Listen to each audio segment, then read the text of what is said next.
അപ്പം Jimmy James നമ്മുടെ കുടുംബത്തിലേക്ക് വന്ന പുതിയ ഞങ്ങളുടെ സഹപ്രവർത്തകനാണ്, സുഹൃത്താണ്.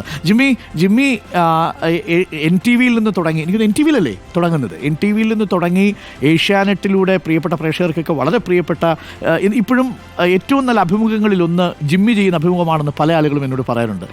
ജിമ്മിയുടെ അഭിമുഖത്തിന് വേണ്ടി ആളുകൾ കാത്തിരിക്കുകയും ചെയ്യുന്നുണ്ട്. വരും ദിവസങ്ങളിലെ അഭിമുഖങ്ങളൊക്കെ പ്രേക്ഷകരിലേക്ക് എത്തിക്കുകയും ചെയ്യും. അപ്പോൾ Jimmy, welcome to the team. Jimmy എത്തുമ്പോഴേക്കും നമ്മൾ ഒന്നാം സ്ഥാനത്തേക്ക് എത്തിയിട്ടുണ്ട്. നിർത്തിക്കൊണ്ടുകൊണ്ട് ഉത്തരവാദിത്വം ഇനി ജിമ്മിയുടെയും കൂടിയാണ്. ഈ ടീമിലെ ന്യൂ കമറാണ് ഞാൻ. പുറത്തു നിന്ന് റിപ്പോർട്ടറെ കണ്ട ഒരു കാലം. നികേഷ് ഈസാനത്ത്, നികേഷ് കോളേജിൽ എൻ്റെ സീനിയറാണ്. അപ്പോൾ ഇന്ത്യ വിഷൻ റിപ്പോർട്ട്, ഈ റിപ്പോർട്ടിന് റീലോഞ്ച്, ഈ സമയത്തൊക്കെ ഞാൻ കാണുന്നൊരു സാധനം, ഈ വാർത്തയുടെ വേഗത കൂടി ഒരു ഘട്ടം കഴിഞ്ഞാൽ ഇനി അങ്ങോട്ട് ഇതിൽ കൂടുതൽ വേഗത പറ്റില്ല. അപ്പോഴാണ് സാങ്കേതിക വിദ്യയിലെ വലിയ വിപ്ലവമായിട്ട് റിപ്പോർട്ടർ ടി വി വരുന്നത്. ഓക്കെ, അങ്ങനെയും ഒരു പോസിബിലിറ്റി ഉണ്ടല്ലേ, അങ്ങനെ ഒരു പുതിയൊരു മുഖം തുറക്കുകയാണ്. അപ്പോൾ പ്രേക്ഷകരെ ആലോചിക്കുന്നതിലൂടെ ഞാനും ആലോചിക്കുന്നുണ്ട്, ഇനി എന്താണ് അടുത്തത് വരാൻ പോകുന്നത്. അങ്ങനെ ഈ സീൻ മാറിക്കൊണ്ടിരിക്കുകയാണ്. ബാർക്ക് റേറ്റിംഗ് എല്ലാ നിമിഷവും ആളുകളുടെ മുമ്പിലേക്ക് എത്തുന്ന ഒരു സാധനമായി മാറുന്നു. അതിനോടൊപ്പം ഒരു സാധനം കൂടെ എപ്പോഴും പ്രധാനപ്പെട്ടതാണ്, ക്രെഡിബിലിറ്റി.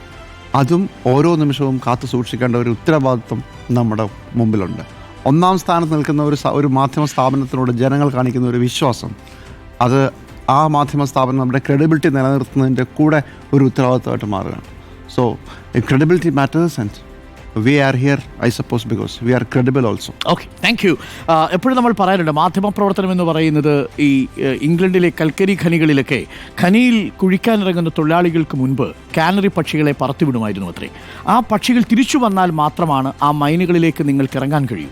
അതായത് ഒരു ജനാധിപത്യം പോലെ, പ്രാണവായു പോലെ വളരെ പ്രധാനപ്പെട്ടതാണ് മാധ്യമങ്ങൾക്ക് അവിടെയുള്ള സ്വാതന്ത്ര്യവും. അപ്പോൾ കാനറി പക്ഷികൾക്ക് എങ്ങനെയാണോ ഓക്സിജൻ മൈനുകളിൽ കിട്ടുന്നത്, അതുപോലെയാണ് നമ്മൾ പ്രവർത്തിക്കുന്ന ഇടങ്ങളിൽ നിന്ന് നമുക്ക് കിട്ടുന്ന ഓക്സിജനും. അത് പ്രിയപ്പെട്ട പ്രേക്ഷകരാണ്. എങ്ങനെയാണ് കാനറി പക്ഷികൾക്ക് മൈനുകളിൽ താഴെ പറന്നിറങ്ങാൻ കഴിയുന്നത്, ഓക്സിജൻ കിട്ടുന്നത്, അതുപോലെയാണ് ഞങ്ങളുടെ എല്ലാ പ്രവർത്തനങ്ങൾക്കും പൂർണ്ണ പിന്തുണയുമായി പ്രേക്ഷകർ നൽകുന്ന സ്വാതന്ത്ര്യവും ആത്മവിശ്വാസവും. അത് തുടർന്നും തുടരുക. നമ്മളുടെയൊക്കെ പത്രസ്വാതന്ത്ര്യം താഴേക്ക് പോകുമ്പോഴും പ്രിയപ്പെട്ട പ്രേക്ഷകർ നൽകുന്ന കരുത്തിലാണ് നമ്മൾ ധീരമായ ചുവടുവയ്പ്പുകൾ നടത്തുന്നത്.